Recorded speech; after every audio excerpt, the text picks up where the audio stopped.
नमस्कार, आप देख रहे हैं ईटी नाउ स्वदेश। ईटी नाउ स्वदेश की पहली सालगिरह के उपलक्ष्य में हम आपके साथ इंडस्ट्री के बड़ी वॉइसेस, ओपिनियन मेकर्स, बड़े मार्केट के दिग्गज लगातार यहाँ पे लेके आ रहे हैं उन मुद्दों पे बातचीत करने के लिए जो आपके पोर्टफोलियो के लिए, जो आपकी ज़िंदगी के लिए, जो आपके ट्रेडिंग अप्रोच के लिए बहुत फ़ायदेमंद हो सकती है। जैसे आपने हमें अपना प्यार और साथ और प्रोत्साहन पूरे साल दिया है। आज हमारे साथ इस खास बातचीत के लिए हैं नीलेश भाई, जिनको हम प्यार से बोलते हैं। कोटक महिंद्रा एएमसी के एमडी एंड सीईओ हैं और मैक्रोज और माइक्रोज को जोड़ के जो तस्वीर बनाते हैं, शायद मार्केट में उनसे बेहतर कोई नहीं करता है। और हमेशा ही ईटी नाउ नेटवर्क को उन्होंने अपना ढेर सारा प्यार और योगदान दिया है। नीलेश भाई, बहुत बहुत शुक्रिया आज ईटी नाउ स्वदेश से बात करने के लिए। आप हमारे पहले सालगिरह के उपलक्ष्य में ही बातचीत कर रहे हैं। बहुत बहुत धन्यवाद आपके कंट्रीब्यूशन के लिए और अपने प्यार के लिए। थैंक यू अजय भाई, आप सभी को पहली सालगिरह मुबारक। आप सभी लोग एक बहुत नेक काम कर रहे हैं कि बाजार की समझ लोगों तक पहुंचा रहे हैं। एक समय था बंबई में बैठे हम बाकी देश से 10-15 दिन आगे रहते थे।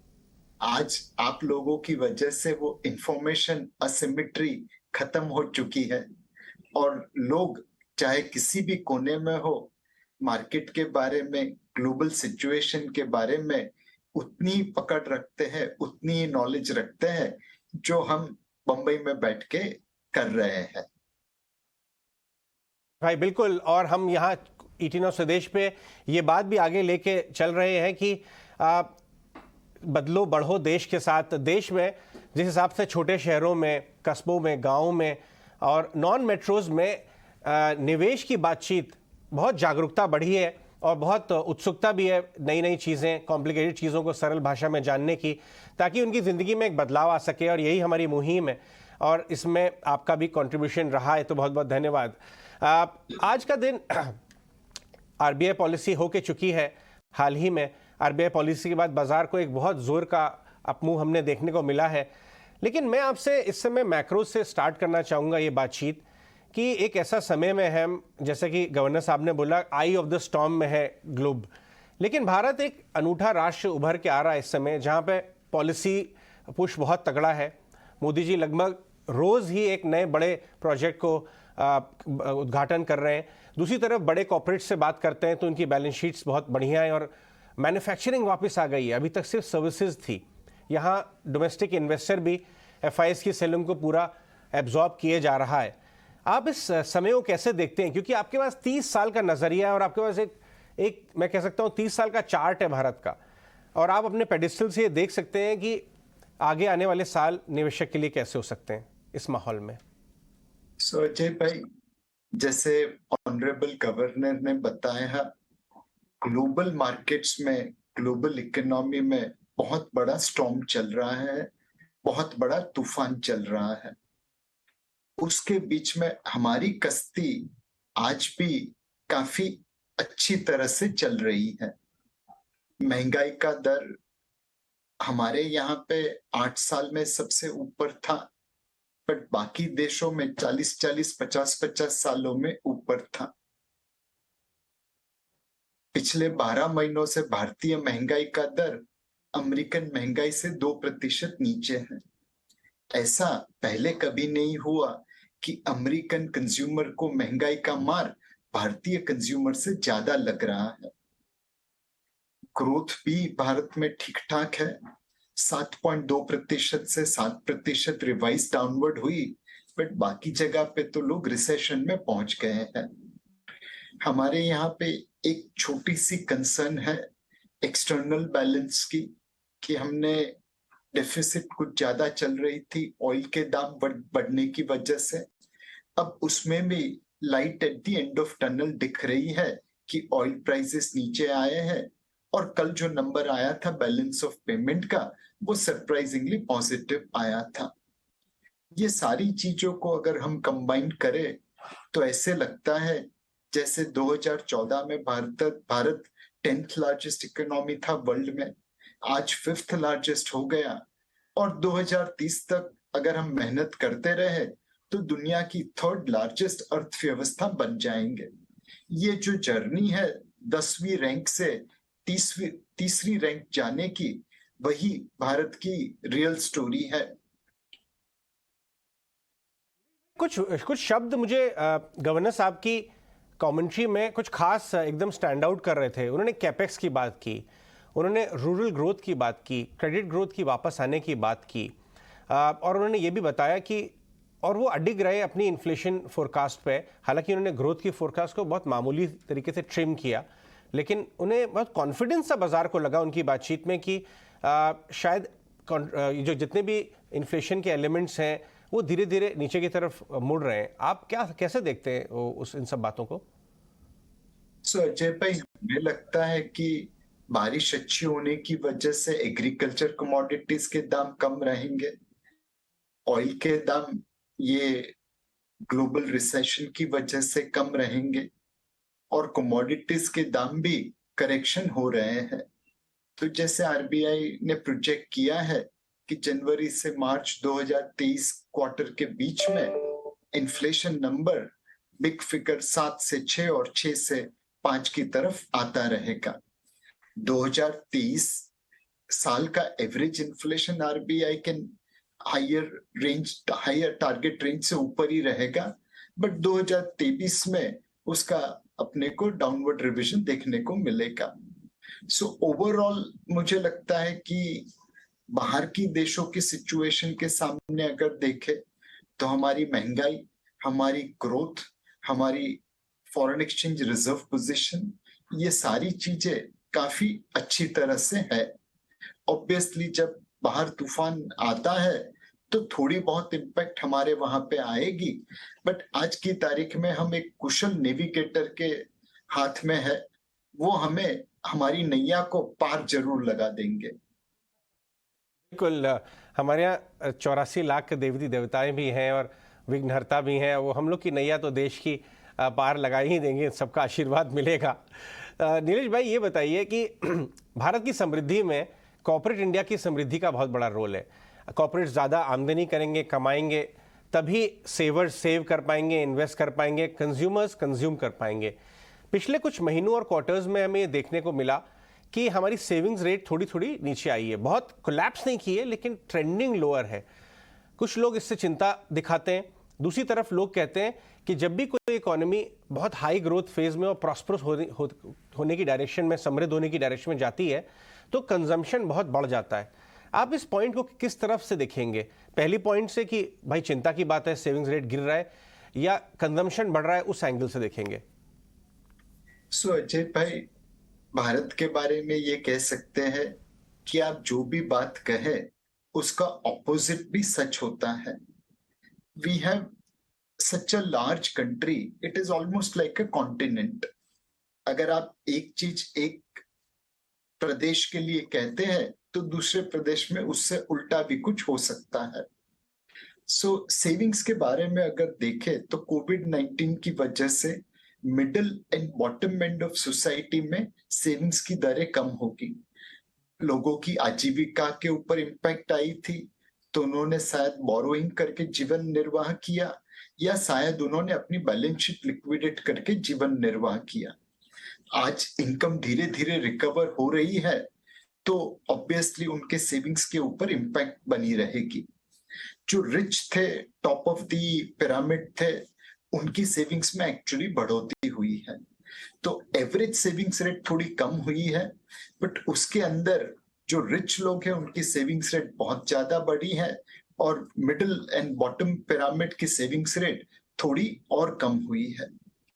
नाउ इस सेविंग्स का जो सबसे बड़ा गैर फायदा है हमें, वो अलोकेशन में है। हम एक ऐसे पेशेंट है जो हॉस्पिटल में एडमिट हुए हैं अपनी हेल्थ बनाने के लिए, लेकिन ब्लड डोनेशन देने पे इंसिस्टेंस कर रहे हैं। इस सदी के 21 सालों में हमने 433 बिलियन डॉलर का नेट सोना आयात किया। इसके अंदर हम गोल्ड स्मगलिंग ऐड नहीं कर रहे हैं। अगर गोल्ड स्मगलिंग भी काउंट कर ले तो तकरीबन 500 बिलियन डॉलर भारतीयों ने बाहर भेजा है सोने की आयात के लिए। यह जब सोना भारत में आता है तो ज्यादातर ब्लैक मार्केट में तिजोरी में पहुंच जाता है। उससे न यहाँ पे कोई स्कूल बनती है, न अस्पताल बनता है, न पोर्ट बनता है, न एयरपोर्ट बनता है। उन चीजों को बनाने के लिए जो बाकी सेविंग्स डोमेस्टिक की बची है उसमें से हम कुछ यूज करते हैं और बाकी फॉरेन इन्वेस्टमेंट के ऊपर डिपेंडेंट है। भारत एक ऐसा देश है जो आज भी नेट एक्सपोर्टर ऑफ कैपिटल है। हमने $500 बिलियन बाहर भेजा सोने की आयात के लिए, उसके सामने एफडीआई और एफपीआई मुश्किल से उसके बराबर होगा।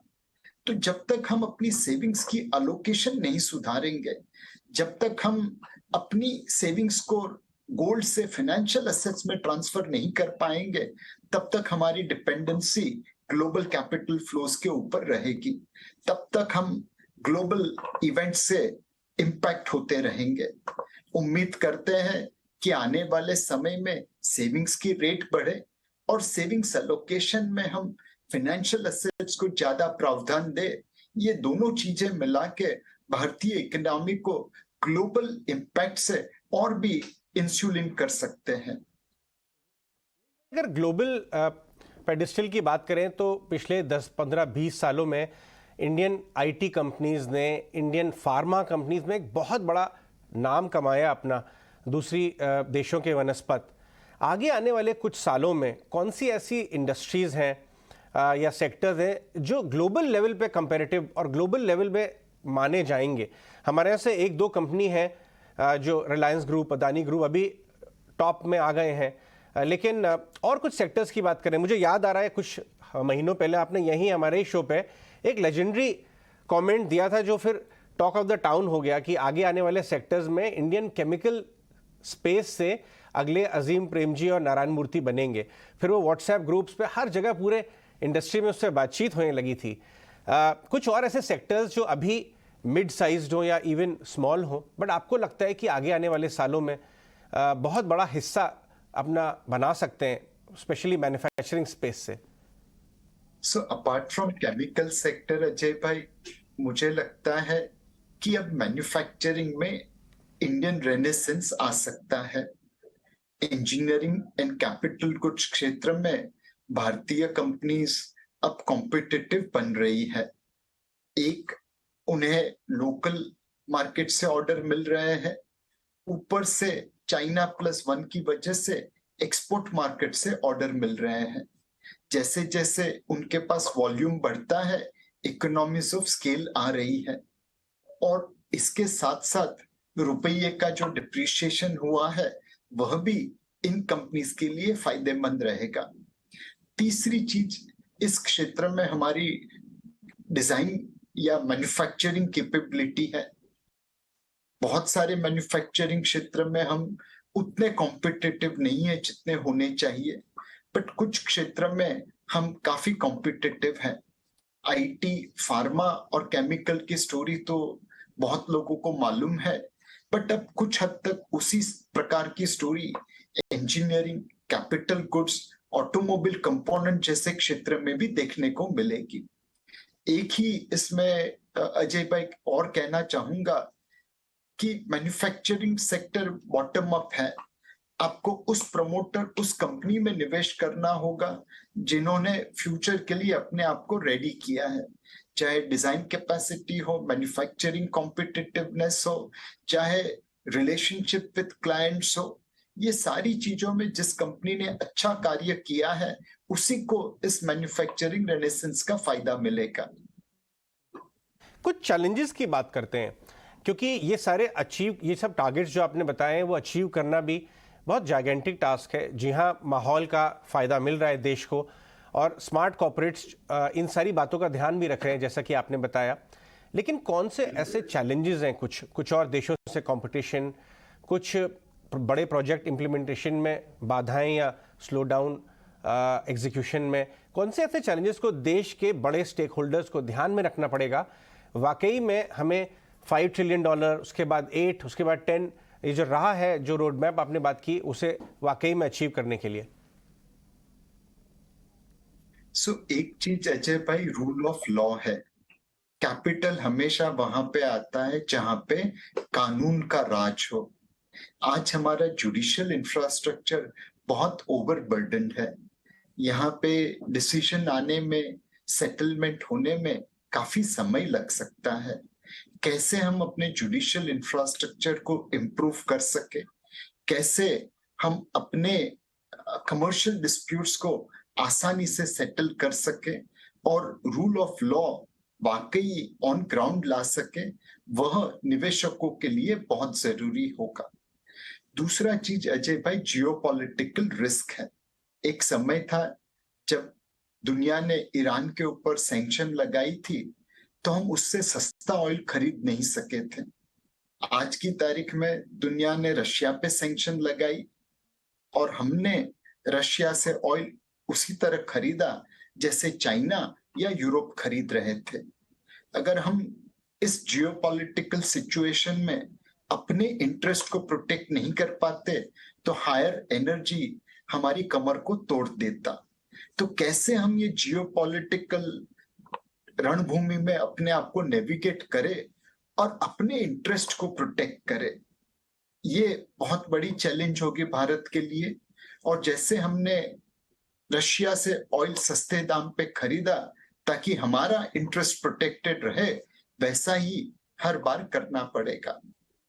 तीसरी चीज है कि हमें टफ डिसीजंस लेने पड़ेंगे। अगर हमें ग्रो होना है तो टफ डिसीजंस लेने पड़ेंगे। फॉर एग्जाम्पल, आपने देखा है कि पब्लिक प्राइवेट पार्टनरशिप की वजह से हम पब्लिक एसेट्स का प्रॉपर यूटिलाइजेशन कर सकते हैं। हिंदुस्तान जिंक जब पब्लिक सेक्टर एंटरप्राइज था, 100,000 टन जिंक बनाता था और लॉस करता था।